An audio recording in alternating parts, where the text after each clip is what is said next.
friend's best friend from school was getting married, who is in Hyderabad Muslim. If you're familiar with Hyderabad and its culture, you would know that Muslim brothers usually make the best biryani. My friend has invited about 6 of us from her class. Me and my friends together traveled there to enjoy the biryani more than the wedding. Sorry, bro. The venue was very far away from where I was living then, but biryani made me to go all the way.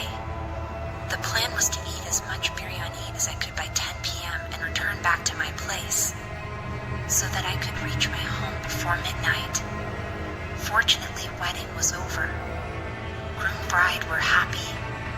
Here we are eagerly waiting for our feast, but unfortunately, biryani arrived very late.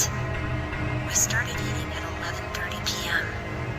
By the time when we were done, it's already past midnight, as it was already very late and buses are rather scarce at that time of the night. I was wishing if any of my friends would invite me to his house to crash for the night. Knew that crucial heart people know body called me expect my gem. One of my close friends, Keshav, invited me to stay in his house for the night and suggested we can take the bus to college tomorrow from his house. This was a pretty good idea, considering I was actually hoping for that anyway. So, we reached his house around 1:30 a.m. His sister opened a back door to let us in. My friend's house is a very big duplex house. His room is on the first floor at the very corner and has a balcony around it. We decided to sleep on the floor, as his bed was too small for both of us to fit in comfortably. His sister brought us some water for the night and closed the room's door. It was a very cold night, so we made sure all the windows were also closed. No fans or AC were running.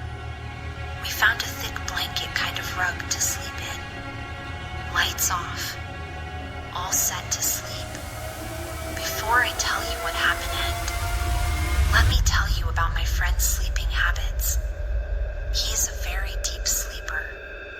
He sleeps about 10 hours every day, and it's very difficult, almost impossible, to wake him up from his sleep. I'm a very light sleeper. Even a small sound could wake me up. Hark unto me. Here's where the story begins. I slept pretty fast too. Maybe it's the biryani. Around 2:40 a.m. I heard someone knocking on the door, which woke me up. I thought it was my friend's sister, so I nudged my friend who was sleeping next to me to go open the door. He was in such a deep sleep, he wouldn't wake up. So I got up and opened the door, and there was no one. It was so dark and quiet. I couldn't see anything and hear nothing except the breathing and snoring sounds of his family. I thought, as it was my first time sleeping in my friend's house, I might have misinterpreted something. So I went back to bed without a second thought. Again, after 10 minutes or so, I started hearing some sounds, as if someone was walking in the balcony with anklets on. Okay, now I'm kind of spooked. The sounds kept getting louder and louder, and then the wooden cabinet's doors inside the room started to sway as if someone is deliberately moving them, making ridiculous squealing sounds. There's no reason to believe it's the wind that's causing this, because we made sure every goddamn door and windows has been closed. I wanted to wake my friend up, but thinking that's going to be a joke of the class the next day, I tried to manage by covering myself in full with a blanket. The anklet sound got so louder and louder, as if someone was standing right above my head. Now I'm scared as a lost child on a pitch dark night. I had no other way but to put my ego away and start waking my friend up. Ray Keshav, wake up, wake up. Wake up, Ra. He in his sleepy, mumbling voice, what Ray? I'm hearing some sounds, bae. sounds high. It's okay, Ra, there's a ghost in my house. Don't worry. It doesn't do anything. Just get some sleep, man. I was like, what? Ghost? I kicked my friend so hard that actually woke him up. Finally, he woke up. What, bae? What do you mean there's a ghost? My friend, don't worry. It's harmless. We've been living here for decades. It had never hurt anyone. What? Ghost and harmless?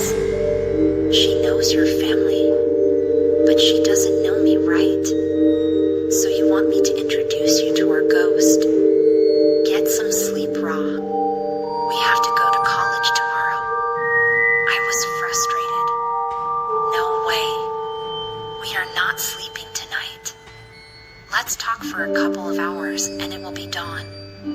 But he won't give his priority to anyone when he is sleeping and eating. No, Mohan. I have to sleep. I kicked him one more time. You're not sleeping tonight. Let's bitch about everyone in our class.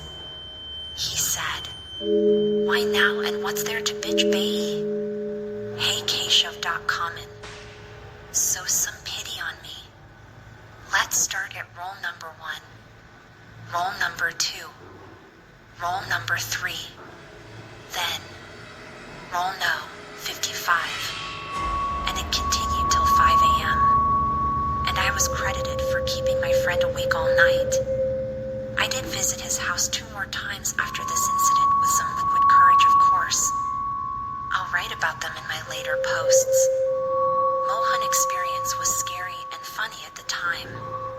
I never heard anyone petting ghost in their house. I don't know how they are living with the ghost. Likely now it's become their family member. Anyway, do you have a pet? Do you like to pet a ghost? Comment your real-life ghost experience.